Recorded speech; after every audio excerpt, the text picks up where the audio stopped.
Malapit na ang moving up ng anak ko. Grade 12 na siya. Naiisip ko, college na siya next year. Alam kong kakailanganin na rin niya ng laptop.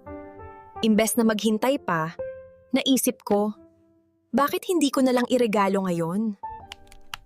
Hinihintay ko lang yung practical. Hindi sobrang mahal, pero mataas ang specs. Yung magagamit niya hanggang college.